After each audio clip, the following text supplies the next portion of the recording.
You want to sit down? Perfect. Welcome back to Finland. Thank you. You have been here for a few times, right? Yes, I used to come here at least once, maybe twice a year back when I was working. The publisher would invite me and sign books that the bookstore was selling, or the publisher would have me promote their books. And that was a lot of fun. I'd meet lots of duck fans, which was what my main intention, my main enjoyment. But I was just selling books for the publisher, which I didn't get a penny out of, and or I would sell books for the bookstore, and they were happy. They thought I was making like 10% on each book they sold. I don't get a penny, but I loved meeting all the fans. But then I quit work 18 years ago, so I stopped getting invited by the publisher, and I wished I could come back to Finland. Of course, you know that's where the most earnest duck fans in the world are. There's duck fans all over Europe and South America, and none of them is voted as the ones in Finland. I mean, that's the reason I did the Kalevala story. A friend of mine here in Helsinki that I've known already for some years said that, you know, if you combine the two most popular aspects of Finnish culture, the Kalevala and Akulanta, I'd be elected president. And because every year they would get write-in votes for Donald Duck, and I think that year they didn't announce the write-in votes because maybe an actual person had lots of write-in votes, so they had to keep that under wraps. But anyway, I stopped getting invited back, but now they have the nice fellow who puts on this show, does other shows around Scandinavia. They're American style, and American style is not normally any good thing to be sort of an insult, but they're in like fan expos. They call it Comic-Con, like the San Diego Comic-Con. It's not a comic convention, it's about movies and television. And comics are like a tiny little bit. I don't know why they still like to call it comics. That's one thing I've learned in traveling Europe for 30 years now. People think comic books are a success in America. They've been a failure for 50 years. But they held on long enough through direct sales marketing. When I was going to comic conventions in the late 60s and early 70s, DC and Marvel would always have booths there, and they were telling all the fans that in 5 years we're going to be out of business because nobody's buying comics anymore. And it's such a huge continent, a huge country, and it's spread out, not concentrated cities, maybe more like Europe, and they couldn't stock newsstands with enough comics. 10 copies of every comic on every newsstand. But by then they'd only sell maybe 1 or 2, and then they get a full refund on the rest. So I shouldn't go into this too deeply, but that's when they invented the direct market. That's when they invented, friends of mine, not DC or Marvel, but friends of mine talked DC and Marvel into creating this direct market to comic shops, where they would sell a different number to each comic shop. A big shop might get a couple of hundred, a small shop 5 or 10, and they couldn't return them like regular news distribution. And that's like printing money. And that's what enabled American comics to become a niche market, a destination product. So instead of stocking every newsstand in the country, they just stocked a couple of comic stores in each city, and the fans would travel to the store. So the product was not taken to the buyers went to the place where the product was sold, And that's how American comic books lasted through such poor sales for an extra 20 or 30 years until this era we have now, where they're making billions, literally billions of dollars off movies and TV shows and toys and games, and very little off the comics.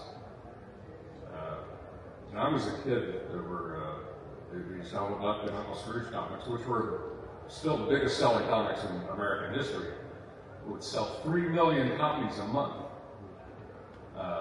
And now DC and Spider-Man and Batman sell 20,000 copies a month. But they lasted until they're humongously successful.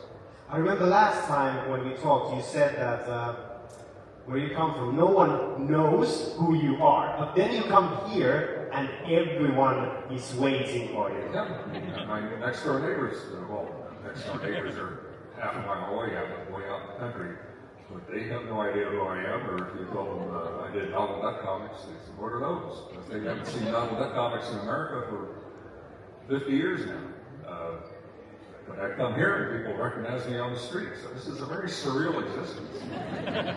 I couldn't do it. I do this, I was saying I'm not invited here anymore, but now that I didn't finish that idea, the nice fellow who puts on this show will enable me to come to these big conventions now, and I can return to traveling around to Finland and other Scandinavian countries and meeting the real fans that really enabled me to, for an extra 20 years, to produce these comics. Because that, there's no royalties, and the pay was excellent. Egmont, the pay was excellent, but I was slow. I'm not a professional. I'm just a fan artist, and I just put all that extra work into it, so I never could make a good living at it. But I finally quit, and now I can come back and visit and have these surreal experiences where at home nobody cares who I am. No, I do shows in America. I've been doing comic book conventions in America, like I say, since the late 60s. And I'm a huge collector of comics, not just Karl Barks Donald Duck comics, but virtually all American comics. I've got near complete sets of every American comic book since World War II. So I'm still an ardent collector of old comics. But I travel, so I still travel around to lots of American conventions. And I'll sit there and by myself, and maybe every 15 minutes somebody will wander by and want to buy a print from me.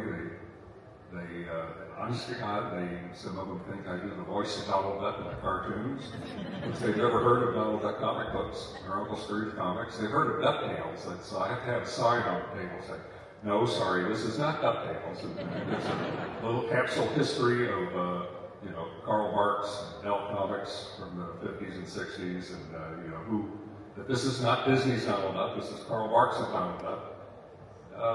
But the American people under the age of 30, that's too much for them to read. They just see this. Seriously, they can't read that much all at once. Why do you think? Funny, it's not good. Why do you think we love your comics so much? I've been trying to figure that out I think I know, because after World War II, when the whole continent was, I guess, in shambles, and there was nothing really very entertaining, and Egmont started publishing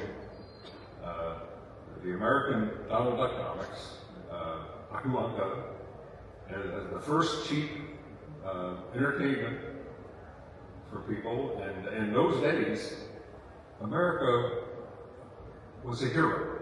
That was, we call that the greatest generation. The United States saved the world. That's not the way they are now. If I didn't have such a big comic collection, it's the only thing that keeps me in the United States. Otherwise, I'd move to Mexico. I'd rather move to Canada. That's too cold. It's like moving to Finland, but I'd move to Mexico. But so I still go to the American comic conventions, and it's curious. One person every 15 minutes will come by, but one person an hour will come by who actually knows who I am or what I did. And that makes it worthwhile. Now, if I'm at a show in like in eastern United States, say Boston or Atlanta, I will get at least a dozen people who will fly all the way from Europe just to see me, because they know they don't have to stand in line for 6 or 7 hours. They can come right up and sit down and talk to me as long as they want. I can sign as many comics as they bring me. I do free drawings for them. And generally, I invite them to be my lovely assistant, whether they're men or women, doesn't matter.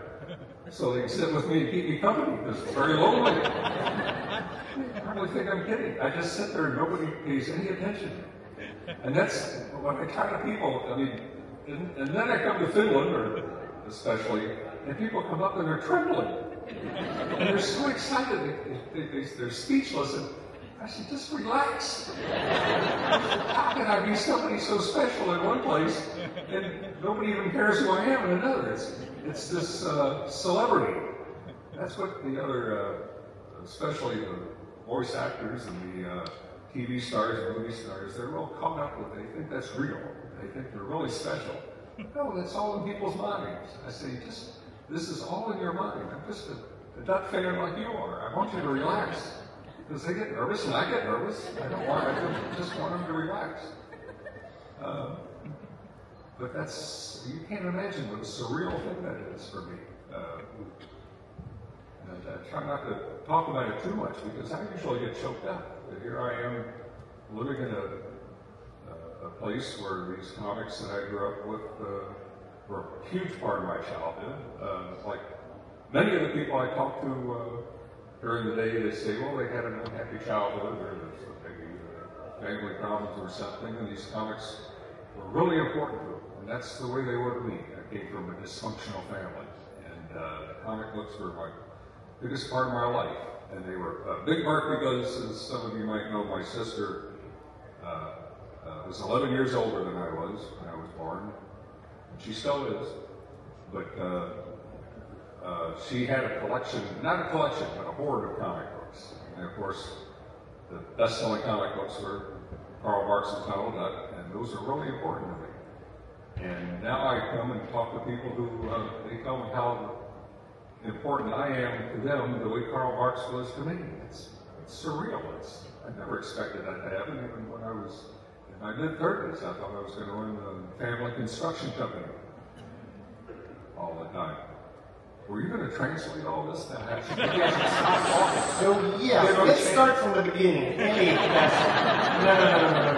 I think we should hear from the facts now. So let's start the Q&A session. I'd much rather answer questions. Yeah. Then I don't have to think of what is that. Yeah, basically. So anyone who has a question, let's get up and form a line here, straight on the line. And everyone, one question per person. And here we have the microphone.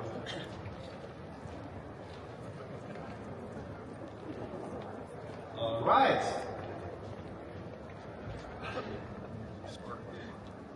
You don't like sparkle?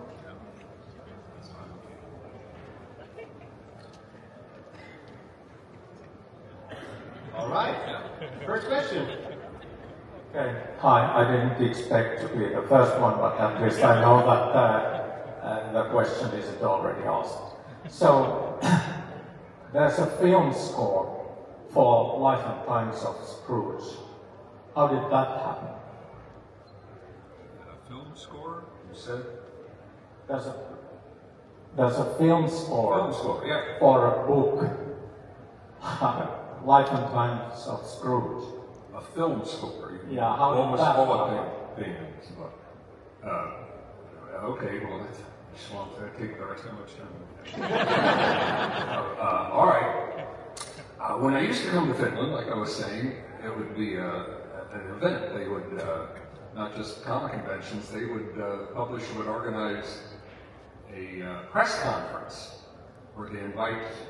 This is hard to feel like I'm a politician or a movie star. They'd have a press conference in a hotel and invite all the representatives of the TV and radio and the newspapers to come and ask questions like you're doing now in a group. And then after that, the media representatives would want a chance to ask individual questions that the other media members would not have a particular answer, their own private questions. So I'd sit for a few hours, and these people would come in one at a time, and then the people running the press conference said, well, this next guy coming in, he's really not a member of the media, but he's our biggest rock star, and wants to talk to you. And I said, okay. And he comes in, all dressed in black, chains, and eye makeup, and I said, oh my God, this is heavy metal. I don't even like music of my own generation. I like music no, seriously, I like swing music from the 40s. And I've heard of this kind of music, but he sits down and he says, well, just like all Finns, he grew up with Aku Anka comics, and he just loved My Life as Scrooge, and that he was going to write just like you say, like a film score for a movie that doesn't exist, of The Life of Scrooge. And I was just writing this, I don't know what to say. You see what kind of music it's going to be. And I said, well, that's nice. And he said, oh, and he's such a nice person, very lovely. He didn't act anything like he looked. He's just a real sweet guy and humble. But he said he'd let me know how it went, and I said, okay. I figured I'd never hear from this guy again, I hope. But about 6 months later, he probably emailed me, and he said, well, he's finished writing the music, and he has a recording session scheduled with the London Symphony Orchestra. And I said, oh my God. And I don't know if you know it yet. Of course, some of his records, his musical pieces, have an orchestra company. And that is the London Symphony Orchestra, but he can't advertise that. He'd have to pay a royalty.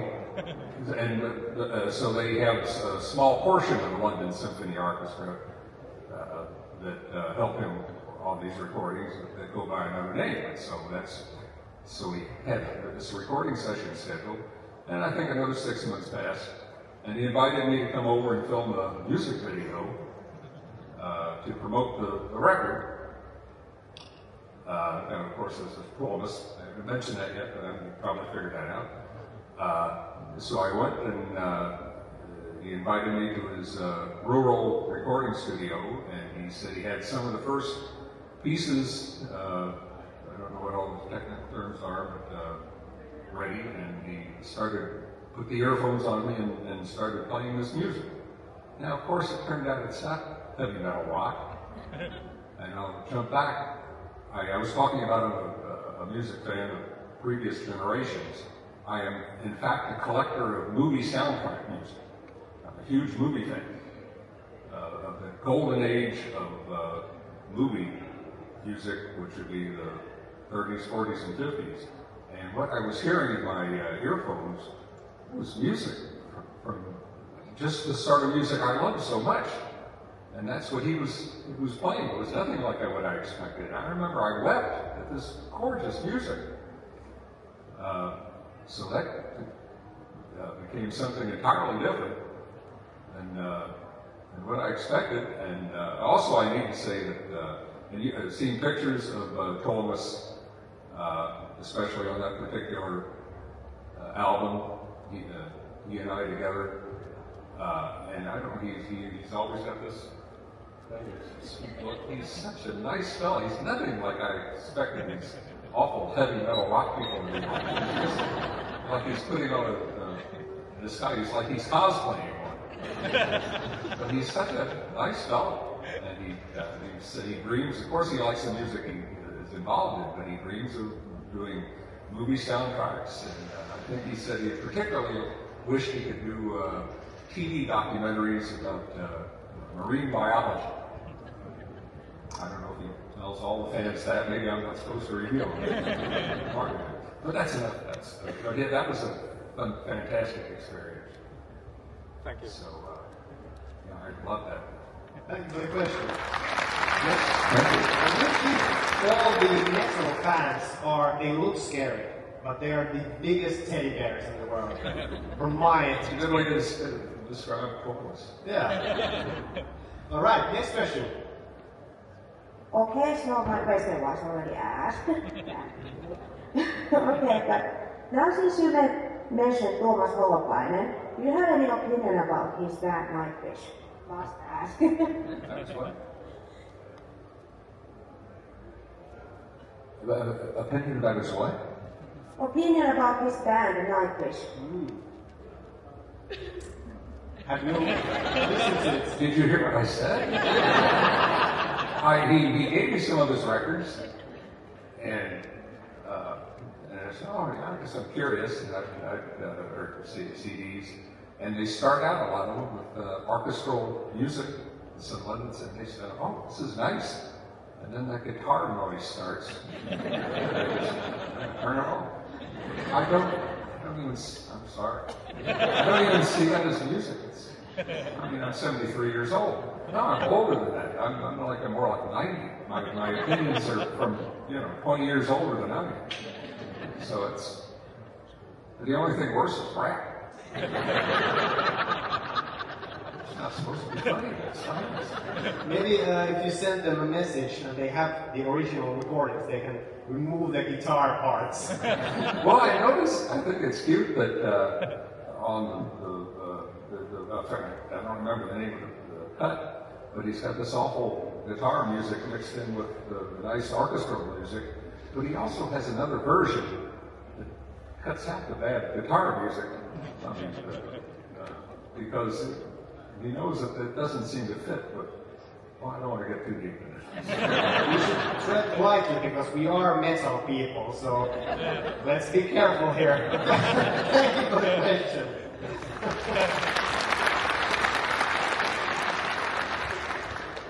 Hello, John. I will ask you how you write down your ideas and keep track of them for later use. How did I? I mean, I stopped 18 years ago, but I did keep a list of ideas. I knew to do that because sometimes I would, I don't know, in the middle of the night or during the day, I'd come up, think of an idea for a story, and it would be such, this is the most brilliant idea I've ever had. Wow, there's no way I'll ever forget this. So, tonight I'm going to write that down, but I can't remember it later. So I would always, but how would I keep a list? I just keep a list. I've got all the modern technology, laptops, computers, tablets, and all that. But I know to make pencil and paper lists. I just make lists of ideas, and I eventually used them all up. I guess I was losing interest in it because of the frustrations of being involved in this Disney publication world.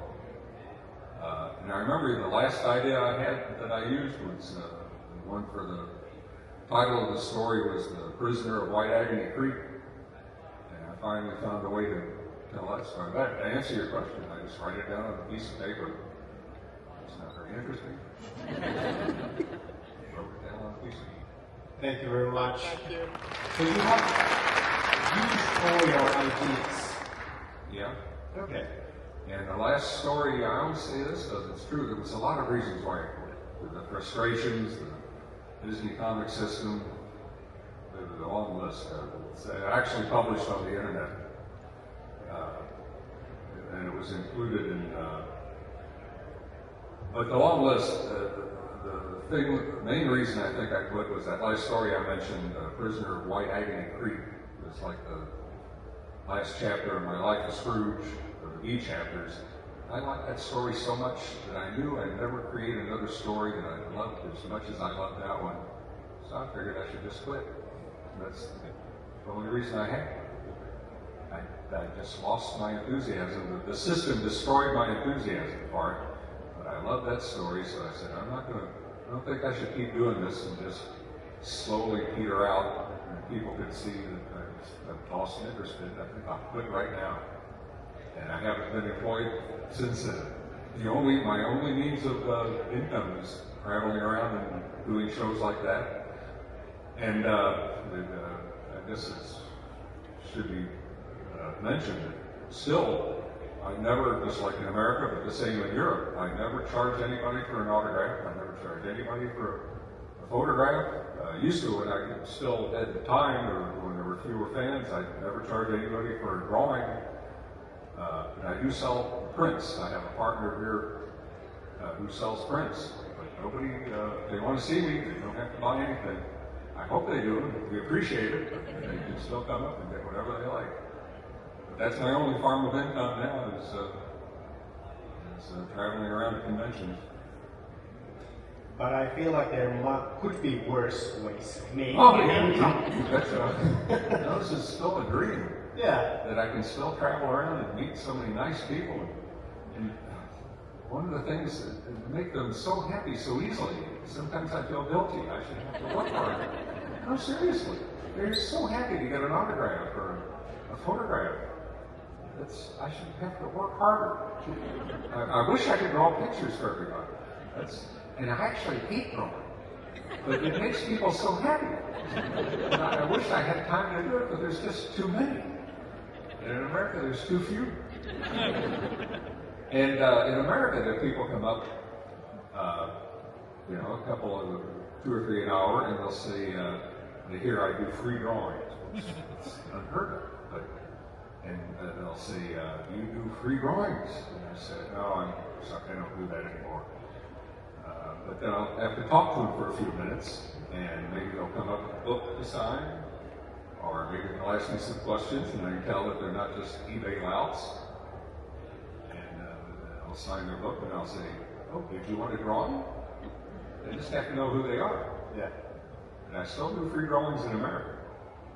But even if one of you come over and travel from Europe and come up to my table and sit down, and if you have no accent, so I recognize you might be from Europe. And if you ask me for a drawing, I'll say, oh, I don't do a drawing.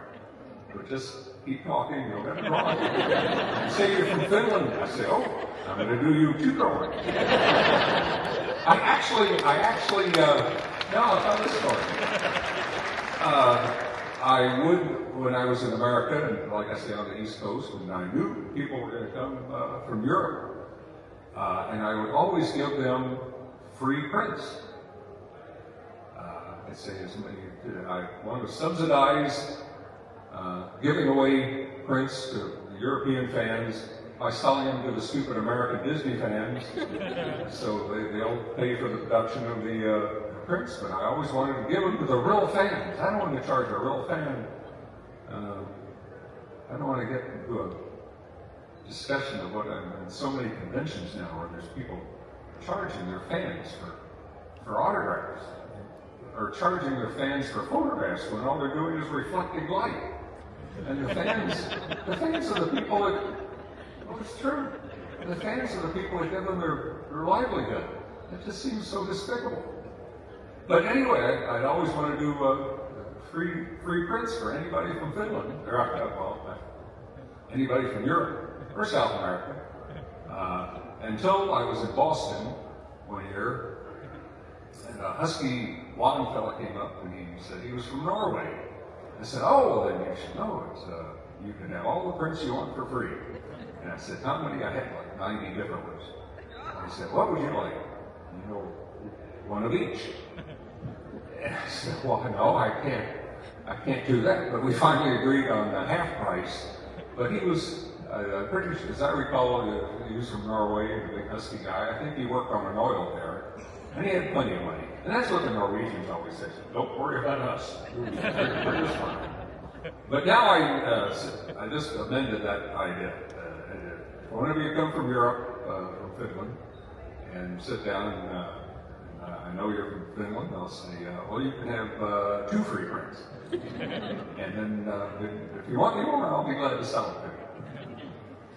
All right, next question.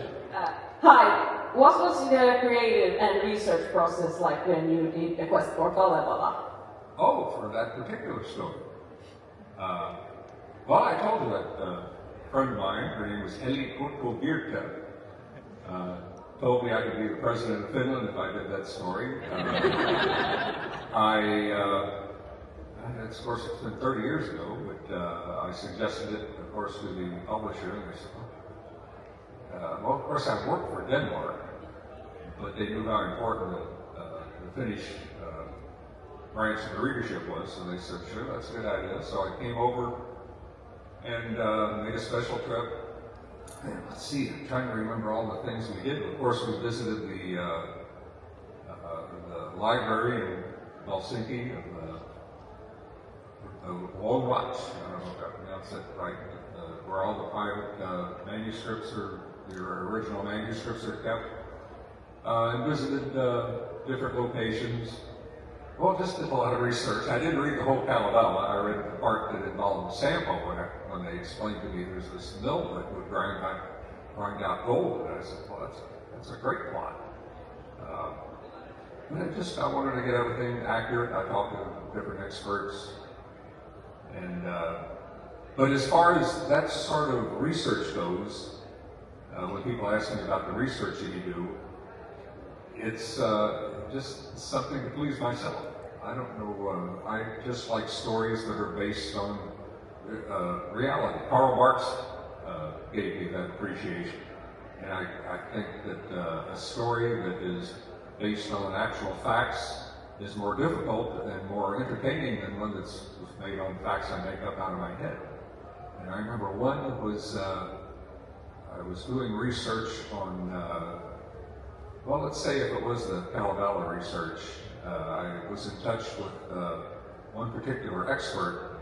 Well, this was about Australia. I was doing research on the Aborigine legends. And I kept asking the guy, well, they need to know about this aspect of this legend and this aspect so I could write it into the story. And finally, I think he was getting a little perturbed, and he said, I said, you know, you're getting this so particular, but there's only 3 people in the world who would really know that you're being accurate. I'd say, oh, what's your point? It still has to be perfect. It's just for my own amusement. But that's the way I'd approach it, and that was a lot of fun. But just to amuse myself, I try to be as accurate as I can, whether it's the Kalevala or anything I do. Thank you. Thank you very much. I'd like to ask that, is drawing something that you've always done, or was there a moment when you realized that I'm good at this and I will draw comics? Well, I've always drawn comics because I grew up, that was my main enjoyment when I was a kid. I knew I was never going to do it for a living because I was born into a wealthy construction family. My grandfather moved from rural Italy to America in the late 19th century, and he started a construction company. And I knew I was always going to take over the construction company. But it was always a hobby. All the way through my childhood, I'd draw comics. Nobody would see them but me, but I just loved drawing comics that reminded me both of the Karl Marx Duck Adventures and old movies. The 2 things I love the most, adventure movies. And I did that all through grade school, and I was always, in high school, I was always the cartoonist on the school newspaper, but I knew I was going to take over the construction company. And in college, I was in engineering college to get a degree in civil engineering, and I always did the newspaper cartoons and the comic strips. In fact, that's where I first did The Son of the Sun as a comic strip with my own character in my college newspaper. But I always knew I was going to take over the family construction company. But your question was, how did I never intended to until somebody started to reprint old Karl Marx comics in America. Like I mentioned, they had been out of print for decades, or at least a decade. And friends of mine, some of the same people who started that direct sales market that saved American comic books because they weren't selling very well, actually got the license for publishing Disney comic. And whenever I say Disney comics, it's in quotes, because Disney never had anything to do with comics. That's always been done by freelance writers and artists, by me, working for independent publishers. That's one of the hardest things I've been able to get across when I travel all over the world, is to make sure people never give the Disney Corporation an iota of credit for all of the wonderful Disney quote-unquote comics they've ever read, because Disney's never been in the least bit involved. It's all been done by people like Karl Marx and me and hundreds of others. But so I knew these friends of mine started a little tiny company in rural Arizona to reprint the Karl Barks comics, and they were friends of mine, and I got in contact with them. And this is all written in the extra information in the new finished Don Rosa library that's published now. But I called up a friend of mine and I said, I was born to write and draw one Uncle Scrooge adventure, and it was my manifest destiny. And I really believe that. It was I felt that my whole life. I never even thought it was my career, but it was my manifest destiny to do at least one. And he said, we can't argue with manifest destiny, and he let me do it. And I won't go into the whole process how I went from that one story to sitting here on the stage right now, but I just stumbled into it. Never planned, and it just happened. And it's still part of the dreamlike quality of it. It still doesn't seem real. Thank you very much. Hello, my name is Ville.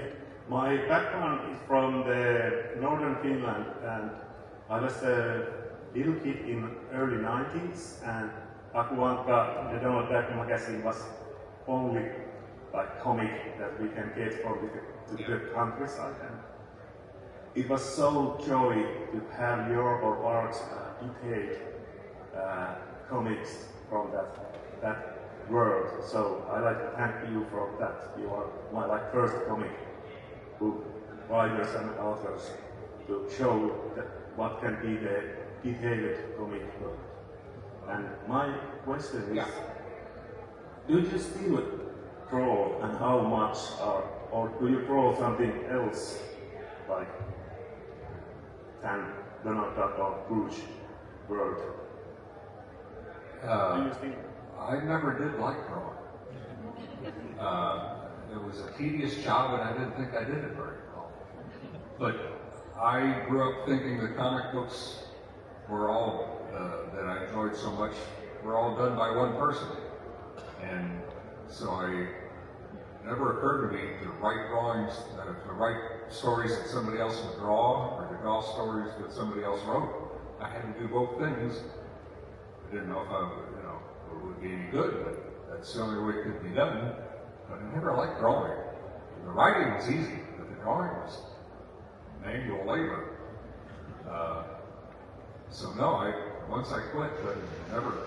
The only times I draw now is to entertain somebody else. Like I say, if I'm able to do free drawings in America, there's just no way to do it here. It's hard enough. I can't even do dedications for European fans. There's too many of them. As fast as I can, just signing things. No, I don't miss drawing at all. But like I say, I'll do it because it's people just seem to like it so much. I just want to make them happy. So come to see me in America, and I'll do free drawings. But I never draw just for entertainment. Not anymore. I used to. No. Thank you very much. What made you keep going? For the 20 years, when the pay was bad and the frustration of seeing our work. And if you didn't like drawing, what brought you joy? That's what I'm saying. The frustration was also from the publisher, the Egmont, published these comics. They weren't a very good publisher, but they had this wonderful license, and they had Karl Barks reprints, so whatever they published sold. Now, I'm not talking about the current Egmont. They learned a lesson that comics that are presented well sell even better, but it was terribly frustrating to see my work that I put so much effort into and it meant so much to me. They were presented so poorly, but I kept going. This sounds corny, but once I tapped into the finding out that these comics were still so beloved in Europe and South America, it's honest, it sounds corny, but it was the appreciation of the fans. And I think I've written that several times, and if it wasn't for the appreciation of fans like here in Finland, I would have quit, because it's really depressing work. But the joy I got from fans like myself, some of the people that appreciated what I did as much as I loved what Karl Barks did. It's still hard to believe even now. That's honest to God, that's why I kept doing it.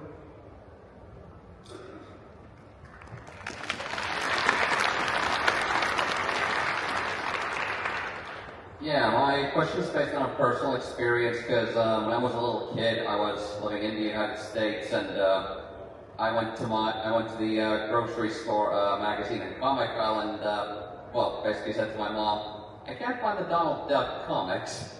So, why do you suppose Donald Duck and Scrooge McDuck comics aren't that popular in the United States? You're asking me why they weren't popular? Yeah. Well, they weren't the most popular by a wide margin, and they're still outsold the current Spider-Man and Batman comics, not just 10 to 1, but 1,000 to 1, 10,000 to 1. But they were published by the biggest publisher of comics in America, which was Dell Comics. You never heard of Dell Comics, you know, Marvel and DC, but in those days, Dell had all of the properties, all of the, you know, they did all of the TV shows, they did all of the movies, they did all of the best-selling newspaper comic strips, they had every possible license, that's the word I was looking for. They had all the money, their comics sold in the millions. The next best was maybe Superman comics, or those would sell in the hundreds of thousands. And once, like I was saying earlier, American comic books stopped selling throughout the 60s until around 1970. There weren't enough buyers to keep them in business. This Dell Comics, at that point, were called Gold Key, it's the same company, Gold Key Comics. They were still the biggest publisher of magazines and just any paper product, like crossword puzzles. And in fact, there's still in America Dell crossword puzzles because Dell was such a big name in crossword puzzles that somebody bought the rights to use Dell to publish more crossword puzzles to this very day. They do games, board games. They did the biggest women's magazines, or anyway, it was a huge publisher, but comic books weren't selling. So they decided, well, let's just drop comic books. Now, DC and Marvel, they owned all their characters, and that's the only business they had, so they had to figure out how to make it work. So their sales were, like I say, the friends of mine invented that direct sales system in the late 70s, otherwise there'd be no comic books at all in America right now. Anyway, so Marx's characters were the best-selling comic books in America, but they disappeared totally for a generation. And during that generation, comic books turned from a mass market to a niche collectible. And of course, DC and Marvel were superhero publishers. So now in America, this is a generalization, but the average person, reader of comics, is certainly not children or even younger, like 15, 20, 30 years old. They just assume that comic books are superheroes. It doesn't occur to them that it's anything else. Western comics. No, you want to see a American Western comic, go to Italy, where there are probably other ones still here. So it has to be a superhero comic, and it's a violent, dark superhero. And Donald Duck is a symbol of T-shirts in Disney World. So they don't even consider that. So now it's just a different culture. Americans are not people who think for themselves. They just imitate what they see popular around them. Everybody wants to be the same. So if everybody's reading superhero comics, that's what they want to read. But it's a matter of it's a backwards culture. Thank you very much. Yes, so my question is, Donald Duck is usually the most ultimate everyman type of character. So writing Scrooge McDuck, this character is basically already higher than life, richest person in the world, this almost like pulp action type of hero. Yeah. Did you struggle in any way like making him like the most relatable character, no matter like what? I've been asked this question a lot. People don't understand why I don't think Donald Duck is the main character. Because in America we had, we had Walt Disney's Comics and Stories, which was a monthly, and the first story, Donald has always been more popular because of Karl Marx than Mickey Mouse. Mickey Mouse was in the back of this. But Karl Marx would always, from 1942 to 1967, he would do in virtually every issue a 10-page Donald Duck story, representing him, just as you say, an everyman, an unfortunate character. And those were great, great stories. Of course, that's what made him so famous. And then we had Donald Duck comics, which were Karl Marx would do, the early issues of those, before they were became monthly and turned over to other artists.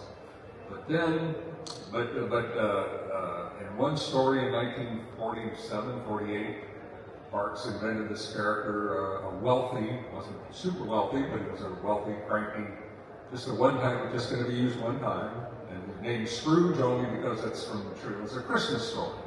Otherwise, he wouldn't have been named Scrooge, because Charles Dickens' Scrooge was not particularly rich. He was just greedy. Anyway, so that character became so famous that within 5 years, the publisher said, well, let's have a comic book just about Karl Marx's Uncle Scrooge character, and Karl Marx would do every single issue, and they'd all be adventure stories, 30-page adventure stories. So in 1952, they came out with, and this was a quarterly, only 4 times a year, Uncle Scrooge comics. And there are always these long adventure stories based in history, and that's the first issue in 1952, early 1952, that my sister bought, and I was less than a year old, so I grew up with these comics, as did all Americans. So it seemed to us that Donald Duck was just Uncle Scrooge's sidekick. Uncle Scrooge was obviously the main character.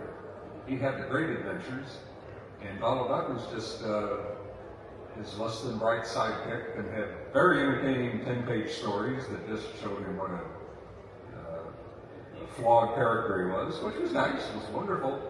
But to us, the main character was his uncle, and that's what I grew up with. This guy that had lived so many lives and was self-sufficient, and that's another thing.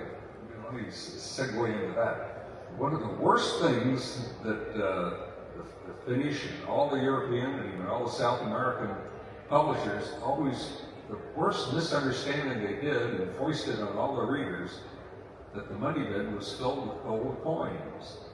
That makes Scrooge seem greedy, and that's not the original idea. That completely ignores Karl Marx as one of his best jokes, his best revelations about Scrooge's character. The money bin was just filled with pocket change. Not completely worthless, pennies and nickels and dimes, because he wasn't greedy, he was just cheap. Just pocket change that he had earned himself was so important to him that he would swim in it. But swimming in gold coins, just because they're valuable gold, that loses the characterization completely. So, I always lose the question. So the question was, how did you struggle in any way to make him relatable to every type of person, regardless of gender, creed, race, religion, anything? I think to everyone, Scrooge is one of the most relatable characters also, even if he is this Harrigan-like character. That's always the way he was indeed, but he was an adventure character, and the core of the Duckburg universe. So I didn't have to try. That's just the way I always saw it. Now I will say that when I was, I think I mentioned when I first started coming to Europe, people were some of them outraged, and I seemed to think Scrooge was more important. And because Scrooge here is always the backup feature. He was in the backup with his Donald Duck comics, and Scrooge was the sidekick, I guess. And they'd be upset, and I'd say, well, that's the way and I'd give them the same explanation, that to us in America, just the way the comics were presented to us, Scrooge was obviously the main character. And in more recent years, I don't really take pride in this, but in more recent years, people are saying, well, Scrooge is the most important character. And I'd say, no, as I understood it, everybody thinks Donald Duck's the most important character. And I say, no, we think Scrooge is. And I said, what happened? He said, you did. And I don't take pride in that. I don't want to change anybody's personal, relationship with the characters, but that's always the way I took it. And so that's what I get. Well, I guess I'm happy you get that impression of reading the stories. That's the way we grow up in America. That's how it was presented. Thank you very much. Hello, my name is Mika. I was wondering that I would like to tell you that me and I'm pretty sure everyone here really love your art, even though you say you don't like to draw. No, but I know why it's popular. Yeah. And what my question is, you really put in detail everything in the covers and pages, and when the Akuanka came in Wednesdays, I really love to search for the duck description. How do you decide where to put it? And was it like you already knew where you're gonna hide the duck, or did it well, it's, first of all, don't say duck, it's D-U-C-K. It just happens to spell duck. Well, I did that, you may know, in the first story. At the end of the last panel, I just wrote D period, U period, C period, K period, and it was removed immediately because it looked like a signature. But that's the reason I was doing the story, was to dedicate this story to my love for the comics I grew up with. So, and especially when I went to work for Europe, I didn't want them to remove it, so I started hiding. And the editors aren't as bright as the readers. So I knew the editors would not find it, but the readers would. So I was doing it for the readers. But how I would decide, I don't know, there'd be a different place in every splash panel or cover. I'd have certain rules that I'd have to, if I'm playing the game with the readers, I'd have to have it would not just be D-U-C-K, there'd always be the periods there. So if they find little dots, that might be a hint to find, and it would always be together with nothing separating it. And, or it would be in 4 matching areas in a panel. Like I remember one in one of the Life of Scrooge covers with a camel. There would be D-U-C-K in each of the camel's naughty knees. So that would be fun. But it'd always be someplace different. And the problem was that I do it in pencil. Of course, I draw the entire story in pencil, and then weeks or months later, I go back and do it in ink. And once or twice or thrice, I would not see where I'd hidden it, and I wouldn't ink it. And then I'd drive a lot of people crazy looking for it because it's not there. And sometimes I lose track of it. I don't remember. So yeah, if it was in a certain place each time, but it wasn't, so sometimes I'd lose it. And I'd have to need help hunting it down. But I really got a kick out of that. Because I wanted, dedication was important to me. And I wouldn't let the editors take it out. So I just had to hide it from them. Because like I say, I knew the readers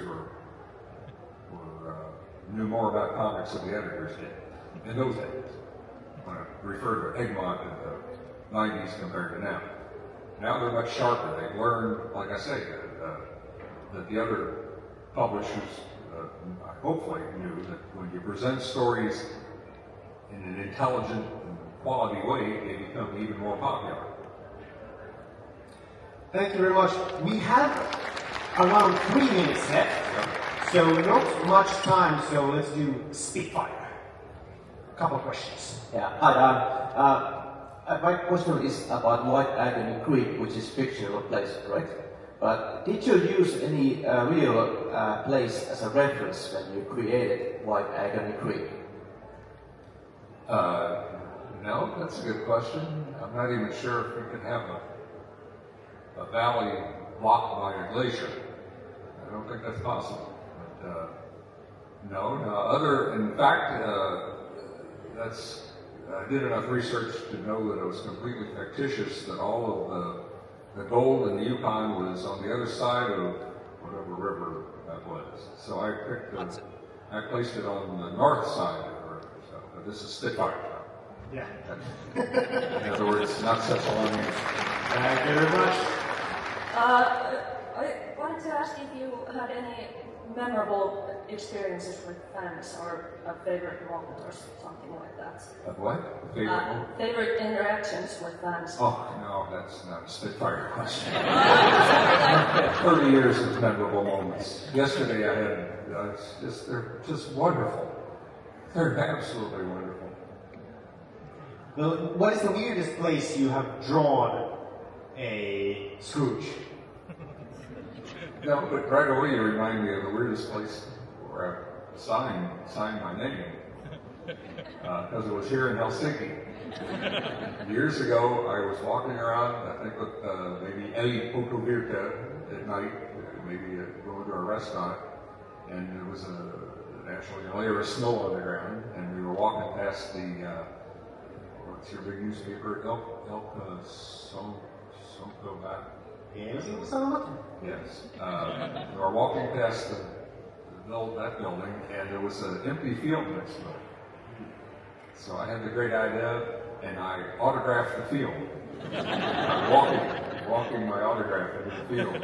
And I thought they'd have that on the front page of the newspaper the next day. And I'd have even a bigger chance to be president. But they must have seen it. It filled the entire block. But I guess they just thought it was a gag. So it wasn't in the newspaper. I wasted all that walking. Thank you very much for the question. We have time for one more question, unfortunately. Okay, so Donald Duck already has a superhero persona. Okay, I understand he does, but not in my comments. Yeah. I just wanted to know, since we are at Heroes Comic Con, if you were to make a hero persona for Scrooge, what would his superpower be? I wouldn't do it. Thank you. All right, Scrooge McDuck comics are better than superhero comics. I just wouldn't lower it. Thank you so much. That was unfortunately our time. Don Rosa, people can meet you still today. You're signing, you're talking, so let's go and meet him next time. Yes. Thank you so much for you and Don Rosa!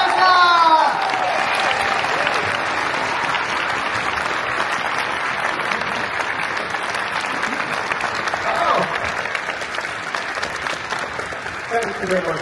Thank you very much.